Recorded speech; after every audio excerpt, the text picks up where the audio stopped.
सर्वप्रथम सर्वांना श्री स्वामी समर्थ. स्वामी महाराजांच्या कृपेने तुमच्या सर्व चांगल्या इच्छा पूर्ण होत ही स्वामींचरणी प्रार्थना करते आणि आजच्या व्हिडिओला सुरुवात करते. उद्या 24 जुलै 2025 गुरुवार रोजी आषाढ अमावस्या म्हणजे दीपपूजनाची अमावस्या आलेली आहे. सर्वात मोठी अमावस्या आहे. आता दिवे धुवायची अमावस्या का म्हटलं जातं बरं? तर पुढं बघा, श्रावण महिना, काही नंतर गणपती भाद्रपदात येतात, आश्विन महिन्यात आपले नवरात्र, नंतर दिवाळी, दसरा, याच दिव्यांच्या साक्षीने आपले सर्व सणवार आपण साजरे करत असतो. म्हणून हे दिवे धुतले जातात या अमावस्येला आणि नंतर त्याच दिव्यांच्या साक्षीने आपण प्रत्येक सण अगदी आनंदाने भरभराटीने साजरा करत असतो. आणि या दिव्यांच्या प्रकाशाने आषाढ अमावस्येला माता लक्ष्मी आपल्या घरात खेचून येते आणि अखंड टिकून राहते. आपल्या ज्या पैशांविषयी समस्या असतात त्या दूर करते आणि आपलं सर्व स्वप्नपूर्ती करत असते माता लक्ष्मी. म्हणून ही आषाढ अमावस्या अगदी आनंदाने भरभराटीने आपल्याला साजरी करायची आहे. दिवे धुवून पुसून स्वच्छ करून दिवे लावून लखलखाट करून दिव्यांचा उजळ करून आपल्याला ही अमावस्या साजरी करायची असते. तर या अमावस्येला काही जण गटारी अमावस्या म्हणून सुद्धा साजरी करतात. असं करू नका. गटारी अमावस्या म्हणून साजरी करू नये. ही अमावस्या ही दीपपूजनाची अमावस्या आहे. म्हणून दीपपूजन करूनच आपल्याला ही अमावस्या साजरी करायची आहे. तर बघा, अमावस्येला प्रारंभ होणार आहे 23 जुलै बुधवार रोजी उत्तर रात्री 2:28 ही अमावस्या तिथी प्रारंभ होईल आणि 24 जुलैला गुरुवारी उत्तर रात्री 12:40 ही अमावस्या तिथी समाप्त आहे. संपूर्ण दिवस रात्र 24 तारखेला अमावस्या तिथी असणार आहे. अगदी आनंदाने भरभराटीने आपल्याला ही अमावस्या तिथी साजरी करायची आहे. आणि बघा, गुरु पुष्यामृत योग आषाढ अमावस्येला हा सुवर्ण योग जुळून आलेला आहे. अतिशय सोन्यासारखा दिवस आहे. जसं आपण लक्ष्मी पूजनाला माता लक्ष्मीची सेवा करतो तशीच या दिवशी सुद्धा आपल्याला सेवा करायची आहे. तर आषाढ अमावस्या म्हणजे दीपपूजनाची अमावस्या. काय करावे, काय टाळावे आणि प्रत्येक आईने कोणत्या गोष्टी करायच्या आहे, संपूर्ण माहिती थोडक्यात जाणून घेणार आहोत. तुम्ही आपल्या चॅनलवर नवीन असाल, चॅनलला नक्की सबस्क्राईब करा. कमेंटमध्ये सर्वांनी लिहा श्री स्वामी समर्थ. तर उद्या मोठी अमावस्या आहे. दिवे धुवायची अमावस्या म्हणजे दीपपूजनाची अमावस्या, आषाढ अमावस्या. दुसऱ्या दिवसापासून श्रावणाला सुरुवात होत असते. चुकून सुद्धा या दिवशी या वर्षीची आषाढ अमावस्या म्हणजे दीपपूजनाची अमावस्या गुरुवारी आली आहे आणि गुरु पुष्यामृत योगावर ही अमावस्या आलेली आहे. चुकून सुद्धा या दिवशी कुणीही मांसाहार मद्यपान करू नका. सात्विकच जेवण करायचं आहे आपल्याला. तुम्हाला मांसाहार करायचा असेल तर बुधवारी वगैरे सकाळीच करून घ्यायचं आहे तुम्हाला आदल्या दिवशी. आणि गुरु पुष्यामृत योगावर आपल्याला आपल्या देवी देवतांची सेवा या दिवशी करायची आहे. महिलांनो, प्रत्येक आईने एक गोष्टीची काळजी या दिवशी जरूर घ्यायची आहे. मुलं लहान असो मोठं असो, या दिवशी मुलांवर हात उगारू नका. मी तर म्हणते कधीच हात उगारू नये. आपल्या लेकरांना नेहमी समजावूनच प्रेमानेच सांगावं. पण काही मुलं ऐकत नाही. मग काही वेळा अचानक आपला हात उठून जातो. पण या दिवशी अगदी काळजीने आपल्या मुलांवर हात उचलायचा नाही आपल्याला. मुलांना अपशब्द, महिलांनो, या दिवशी कधीच आपल्या मुलांना अपशब्द बोलू नये. पण या दिवशी तरी दीपपूजनाची अमावस्या आहे. आपल्या लेकरा बाळांना ओवाळून ही अमावस्या आपण साजरी करत असतो. म्हणून दीपपूजनाच्या अमावस्येला, आषाढ अमावस्येला उद्या आपल्या लेकरांना अपशब्द सुद्धा बोलू नका, कधीच बोलू नका. पण या दिवशी तरी नक्की काळजी घ्या महिलांनो. हात उगारू नका मुलांवर. तुम्ही लाटणं वगैरे, काठी वगैरे उगारत असाल, झाडू वगैरे, तर या चुका अजिबात होऊ देऊ नका. लेकरांना अजिबात हात उगारू नका, कधीच हात उगारू नका. प्रेमानेच सांगावं आपल्या लेकरांना. प्रेमाने सांगितलं तर आपली लेकरं ऐकतात पण. आणि आपण हात उगारला, मारलं तर ते अगदीच म्हणजे न ऐकल्यासारखं करतात आपलं. प्रत्येकाला, लहान लेकरांना सुद्धा तुम्ही हा उपाय करायचा आहे. काही शारीरिक मानसिक त्रास असेल संपूर्ण निवारण होईल, नष्ट होईल.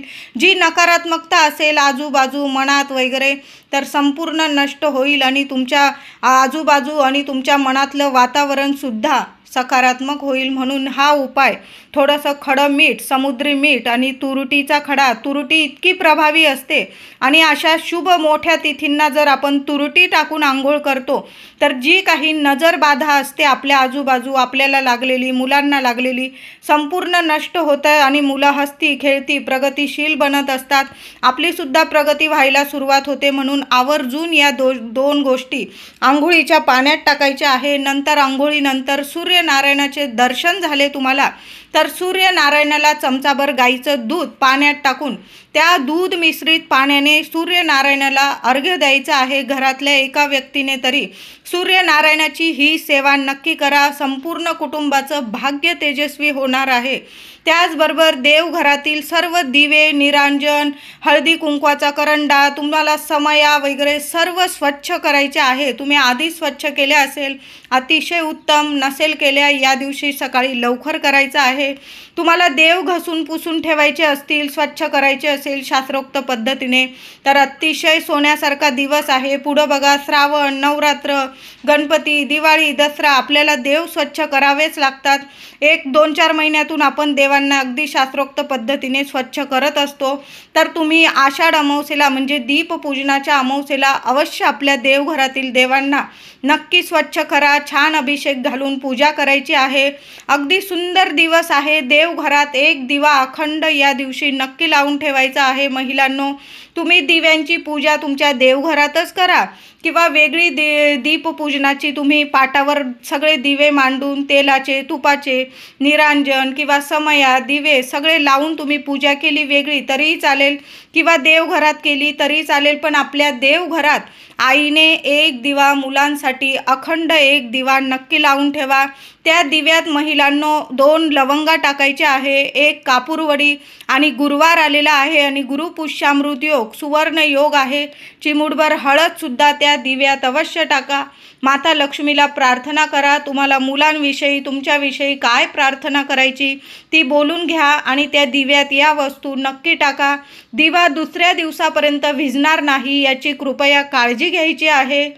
त्यानंतर पाटावर छानसा रुमाल अंथरायचा आहे. पाट जिथं मांडाल तिथं ती जागा गोमूत्राने स्वच्छ पुसून घ्या. रांगोळी काढा लहानशी. दिवे पाटावर मांडायचे आहे. छान दिव्यांची हळद, कुंकू, फुलं वाहून पूजा करा. तेलाचे असतील दुहेरी वाती टाका. तुपाचे असतील फुलवात टाकून ते दिवे प्रज्वलित करायचे आहे आणि सर्वांनी दिव्यांचे पूजन करायचे आहे.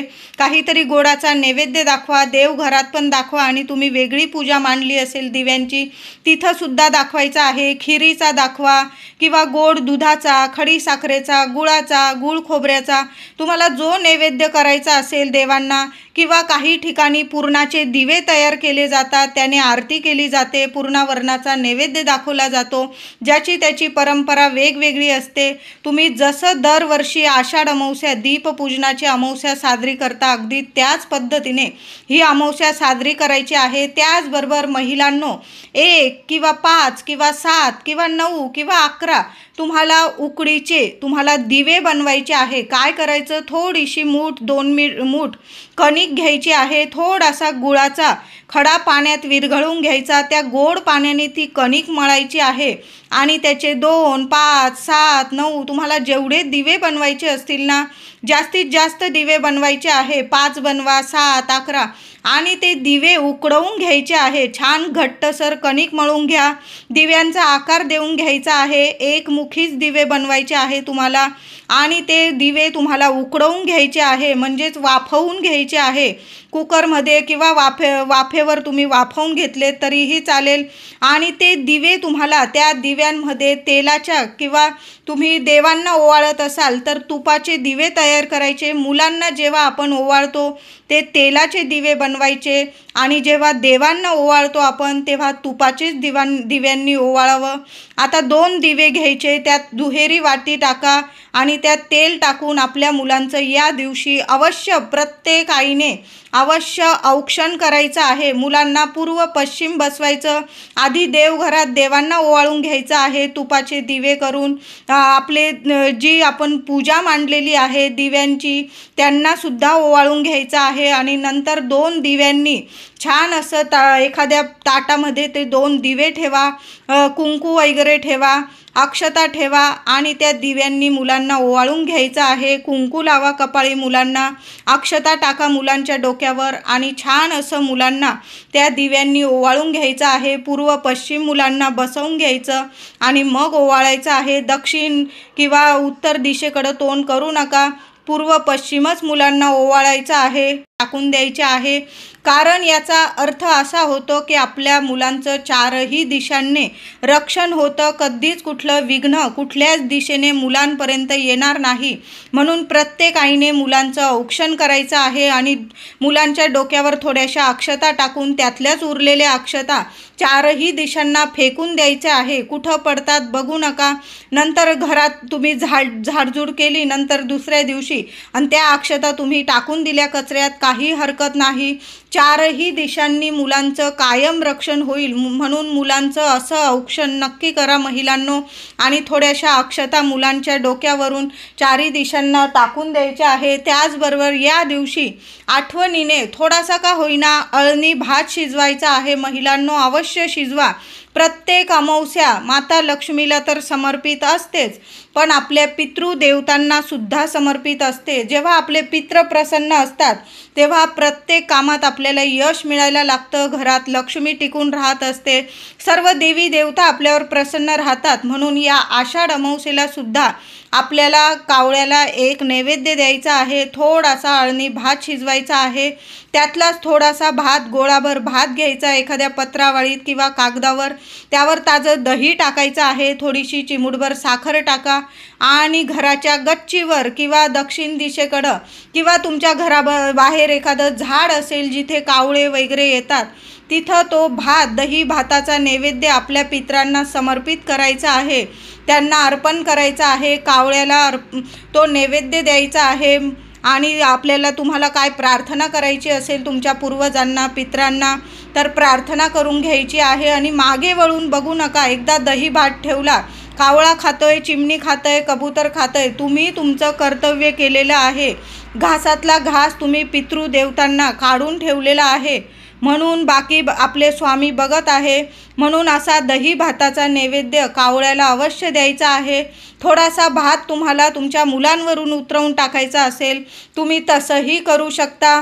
त्याचबरोबर पतिदेवांना कुणाची नजरबाधा झालेली असेल पतिदेवांवरून सुद्धा फक्त भात घ्यायचा आहे। कावळ्याला जेव्हा भात ठेवतो आपण नैवेद्यात तेव्हा भातावर थोडंसं दही साखर टाकायची आहे आणि मुलांची किंवा पतीची तुम्ही नजर काढत असाल तेव्हा फक्त भात घ्यायचा आहे, त्यावर दही साखर टाकू नका।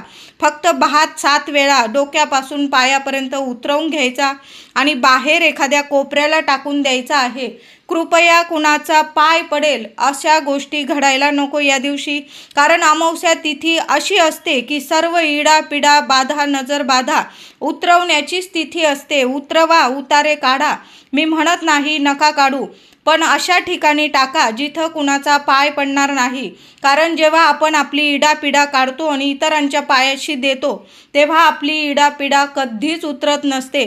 म्हणून जे पण उतरवाल तुम्ही, नारळ उतरवा, भात उतरवा, तांदूळ उतरवा, कृपया कुणाच्या पायाशी येणार नाही। कारण बाहेर लहान लेकरं, आपण सुद्धा चालतो येतो जातो, तर कोपऱ्याला टाकायचं आहे। मोठी अमावस्या आहे आणि गुरु पुष्यामृत योगावर आलेली अमावस्या आहे।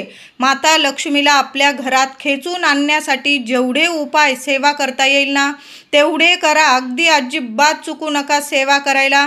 या दिवशी माता लक्ष्मीचं श्रीयंत्र असेल, मूर्ती असेल, छान असा दुधाने, साध्या पाण्याने दुधाने अभिषेक घालायचा आहे। नंतर मूर्ती चांगल्या लाल कपड्यावर वगैरे विराजमान करायची आहे। तुम्हाला सकाळी किंवा संध्याकाळी, तुम्ही संध्याकाळीच मी तर म्हणेल सेवा करा गुरु पुष्यामृत योग, संध्याकाळी 24 जुलै 2025 दीपपूजनाच्या अमावस्येला, आषाढ अमावस्येला गुरुपुष्यामृत योग संध्याकाळी 4:43 सुरू होणार आहे आणि दुसऱ्या दिवशी 25 तारखेला सकाळी पहाटे 6:15 हा गुरुपुष्यामृत योग असणार आहे। सर्वात मोठा गुरुपुष्यामृत योग आलेला आहे या अमावस्येला, म्हणून महिलांनो, माता लक्ष्मीला काही सेवा द्यायच्या आहे। संध्याकाळी दिल्या तुम्ही तरीही चालेल। संध्याकाळी माता लक्ष्मीला तुम्हाला कुंकुमार्चनची सेवा द्यायची आहे। त्याचबरोबर तुम्हाला 11 वेळा किंवा 21 वेळा कुंकुमार्चनची सेवा द्यायची आहे। तुमच्या कुलदेवीचा टाक असेल, कुलदेवीच्या टाकावर सुद्धा तुम्हाला ओम कुलदेवताय नमः, ओम कुलदेवताय नमः 11 वेळा 21 वेळा मंत्र जपा आणि कुंकुमार्चन करा। माता लक्ष्मीला सुद्धा ओम श्रीम नमः, ओम श्रीम नमः मंत्र जपत 11 वेळा किंवा 21 वेळा कुंकुमार्चन द्यायचं आहे। नक्की ही सेवा करा, कुंकवाचा अभिषेक करा। तेच कुंकू अभिषेक केलेलं थोडंसं कुंकू स्वतःच्या कपाळी लावा। दुसऱ्या दिवशी शुक्रवार आहे, श्रावण महिन्याचा कुंकुमार्चनचं कुंकू एखाद्या डबीत काढून ठेवायचं आहे आणि रोज आंघोळीनंतर महिलांनो हे कुंकू कपाळी लावत जा। सुख सौभाग्यात ऐश्वर्यात इतकी वाढ होईल की अष्टरूपी माता महालक्ष्मी तुमच्यावर कायम प्रसन्न राहील। लक्ष्मी नारायणांची कृपा होईल, तुमच्या पतिदेवांचं कायम रक्षण होईल। लवंगांची सेवा सुद्धा द्यायची आहे। 11 किंवा 21 लवंगा तुम्हाला एक एक करून माता लक्ष्मीला अर्पण करायची आहे। आता लवंग अर्पण करताना असंच करू नका, तर उजव्या हातात एक लवंग घ्यायची, एक वेळा तुमच्या मनातली इच्छा बोलून महालक्ष्मी अष्टकाचा तुम्हाला पाठ बोलायचा आहे, पाठ म्हणायचा आहे आणि ती लवंग माता लक्ष्मीच्या चरणी अर्पण करायची आहे। एखादा लाल कपडा माता लक्ष्मीच्या चरणाशी ठेवून द्यायचा, त्या लाल कपड्यावरती एक लवंग अर्पण करायची। 11 वेळा महालक्ष्मी अष्टकाचा पाठ बोलत बोलत एक लवंग अर्पण करा। नंतर दुसऱ्या दिवशी शुक्रवार आहे, श्रावण महिन्याचा पहिला दिवस, त्या लवंगा त्या लाल कपड्यात बांधून घ्यायच्या आहे आणि तुमच्या तिजोरीत ठेवायच्या आहे। कधीच तुमच्या घरात पैसा नाही अशी गोष्ट कधीच घडणार नाही। अष्टरूपी महालक्ष्मी माता तुमच्यावर खूप प्रसन्न होईल असा हा इतका सुंदर प्रभावी उपाय आहे आणि गुरुपुष्यामृत योगावर केलेला उपाय सेवा कधीच वाया जात नाही। 1000% फळ नक्की मिळेल। लक्ष्मी नारायणांची तुमच्यावर कृपा होईल, तुमच्या लेकराबाळांची प्रगती होईल। काही वेळा काय होतं, कष्ट घेऊन सुद्धा हवं तसं फळ मिळत नाही, नशिबाला दैवी साथ मिळत नाही, मुलांना कधी कधी नजरबाधा होऊन जाते, आपली प्रगती कुणाच्या तरी डोळ्यात खुपत असते। अशा शुभ तिथींना जर आपण सेवा केली तर कुणी कितीही नजरबाधा लावू द्या, तुमच्या प्रगतीला कधीच कुणी नुकसान पोहोचवू शकणार नाही। म्हणून ही लवंगांची सेवा माता लक्ष्मीच्या चरणी नक्की द्या आणि दुसऱ्या दिवशी शुक्रवारी त्या लवंगा नीट बांधून घ्या। माता लक्ष्मीला प्रार्थना करा, हे माता लक्ष्मी, हे लक्ष्मी नारायणा माझ्या घरादारात अखंड लक्ष्मी नांदू दे, माझ्या लेकराबाळांची प्रगती होऊ दे, माझ्या घरात ऐश्वर्य प्रदान कर, हे अष्टरूपी महालक्ष्मी माता असं बोलून तुम्हाला त्या लवंगा तुमच्या तिजोरीत ठेवून द्यायच्या आहे। बघा, खूप सुंदर अनुभव येईल। पैसा नाही तुमच्या घरात, पैशांविषयी अडचणी कधीच येणार नाही। मोठमोठे स्वप्न तुमचे माता लक्ष्मी नक्कीच पूर्ण करेल। म्हणून ही लवंगांची सेवा नक्की द्या। अगदी 24 तारखेला रात्रीच्या 10 वाजेपर्यंत महिलांनो केली ना, कारण गुरुपुष्यामृत योग अगदी संध्याकाळी सुरू होणार आहे आणि दुसऱ्या दिवशी 6:15 वाजेपर्यंत 25 तारखेला पहाटे 6:15 वाजेपर्यंत हा गुरुपुष्यामृत योग असणार आहे। तुम्ही अगदी रात्री 9-10 वाजेपर्यंत ही सेवा केली तरीही चालेल, अनुभव आल्याशिवाय राहणारच नाही। आषाढ अमावस्येलाच गुरुपुष्यामृत योग जुळून आलेला आहे, म्हणजे दिवे धुवायची अमावस्या, दीपपूजनाची अमावस्या आणि गुरुपुष्यामृत योग खूप सोन्यासारखा दिवस आहे। गुरुपुष्यामृत योगावर बरेचसे लोक, बरेचसे व्यक्ती सोनं खरेदी करायला खूप महत्त्व देतात। आता प्रत्येकाला सोनं परवडत नाही, मग महिलांनो अशा वेळी काय करायचं, थोडेसे धने खरेदी करून आणायचे आहे आणि या गुरुपुष्यामृत योगावर संध्याकाळी माता लक्ष्मीला आणि आपल्या देवी देवतांना धने आणि गुळाचा किंवा धने आणि खडी साखरेचा नैवेद्य तुम्हाला दाखवायचा आहे।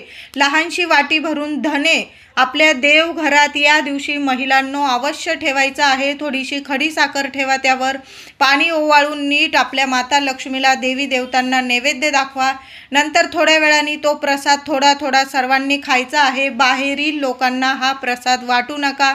त्याचबरोबर अमावस्या मोठी तिथी आहे। प्रत्येक अमावस्येला पौर्णिमेला काही आपण सावधगिरी बाळगली तर काही हरकत नाही। तुम्हाला जर कुणी बाहेरील व्यक्तीने काही प्रसाद म्हणून खायला दिलं, ही अंधश्रद्धा मुळीच नाही आहे। फक्त आपण जर सावध राहिलो तर आपलं म्हणजे कुणी वाईट करू शकत नाही, कारण आपले हितचिंतक पण असतात आणि कुणी शत्रू पण असतं, गोड बोलणारे असतात पण मनात वाईट असतं, असे लोकसुद्धा या जगात आहे। ही अंधश्रद्धा मुळीच नाही। काही लोकांना वाटेल या ताई काय पण सांगताय, पण अशा मोठ्या तिथींना काही लोक नुकसान पोहोचवण्याची सुद्धा म्हणजे अशा गोष्टी करतात पण। म्हणून मी सांगते, कुणी जर तुम्हाला मिठाई वगैरे दिली, काही पेढे वगैरे, काही खोबऱ्याचा प्रसाद किंवा इतर प्रसाद, काही गोष्टी तुम्हाला खायला दिल्या तर मुलांना पण सांगून ठेवा आणि तुम्ही सुद्धा सावधगिरी बाळगली तर काही हरकत नाही। या गोष्टी दिल्या तुम्हाला प्रसाद स्वरूप तर तुम्ही खाऊ नका, आणि अगदी घ्याव्याच लागल्या तर घराबाहेर एखाद्या झाडाखाली ठेवून मग घरी यायचं आहे। घरात मुळीच या गोष्टी आणू नका। त्याचबरोबर या दिवशी धने आणि खडी साखरेचा आपण नैवेद्य दाखवायचा आहे, आणि माता लक्ष्मीला लाल गुलाब किंवा कमळाचं फूल मिळालं किंवा एखादी वेणी मिळाली, माता लक्ष्मीला छान अशी वेणी किंवा फूल अर्पण करायचं आहे। लाल फूल नक्की अर्पण करा। त्याचबरोबर गणपती बाप्पाला आघाडा मिळाला तुम्हाला, गणपती बाप्पांची आधी सेवा करा आणि मग आपल्या माता लक्ष्मीची, इतर देवांची सेवा करायची आहे। गणपती बाप्पाला आघाडा अर्पण करा, दुर्वा अर्पण करा, शमीपत्र, एखादं जास्वंदाचं फूल, मग माता लक्ष्मीला एखादं लाल गुलाब किंवा जास्वंद, वेणी वगैरे अर्पण करून माता लक्ष्मीची छान अशी सेवा करायची आहे। आपण या दिवशी माता लक्ष्मीची महालक्ष्मी अष्टकाची सेवा तर करणारच आहोत। त्याबरोबर महिलांनो, किमान एक वेळा तरी, महिला असतील, माझे दादा असतील, गुरु पुष्यामृत योगावर संध्याकाळी जरी तुम्ही ही सेवा केली, तुम्हाला एक वेळा तरी विष्णू सहस्त्र नामावली पठण करायचं आहे।